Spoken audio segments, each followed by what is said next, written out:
Hello friends, welcome to my channel honey beauty Tamil. இன்றைக்கி நம்ம என்ன வீடியோ பார்க்க போகிறோன்னா, எவ்ரிடே வந்து மினி விளாக் தான். ஸோ நைட் ரொம்ப உடம்பு சரியில்லை, சுத்தமாக ஒன்றுமே பண்ண முடியல. ஸோ சாப்பாடு மட்டும் செஞ்சு கொடுத்துட்டு அப்படியே சிங்கெல்லாம் பார்த்துட்டு இருந்துச்சு. காலையில் வேகமாக எழுந்திரிச்சு சரி அதெல்லாம் க்ளீன் பண்ணிவிட்டு ஒர்க்கை ஸ்டார்ட் பண்ணணும். ரொம்ப சிம்பிளான மெனு தான். ஸோ ஹெல்த்தியான மெனு கூட. நான் எப்பவும் சொல்கிறேன் தான், பட் முடிஞ்ச இப்போல்லாம் வந்து சிம்பிளாக இருக்க மாதிரி பார்த்துக்கிறேன், பட் ரொம்ப ஹெல்த்தியாகவும் இருக்கிற மாதிரியும் பார்த்துக்கிறேன். ஸோ அரசடி இலையும் முள்ளு முருங்கை இலை, கல்யாண முருங்கை இலை சொல்லிட்டு ஒரு ஃப்ரெண்டுகிட்ட சொல்லியிருந்தேன். அவங்க பறித்து கொண்டாந்து கொடுத்துருந்தாங்க. ஸோ நம்ம அதை வச்சு இன்றைக்கி முடிச்சிடலாம் அப்படின்னு சொல்லி தான் பிளான் பண்ணியிருந்தேன். என்னென்னா அதை நல்லா போட்டு ஆவி பிடிக்க சொன்னாங்க. ஆவி பிடிச்சிட்டு அதிலே குளித்தேன், தலை குளிச்சுக்கிட்டேன். ஸோ சூப்பராக ரொம்ப வந்து உடம்புக்கு வந்து அந்த வலியெலாம் ரொம்ப ரிலீஃபாக நல்லா ரிலாக்ஸேஷன் இருந்துச்சு.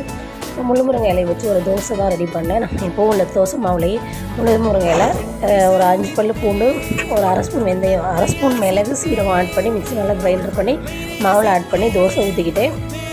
சன்னா மசாலா ரெடி பண்ணியிருந்தேன். சன்னா மசாலா எல்லோரும் செய்கிற மாதிரி தான் அசோசியேட்.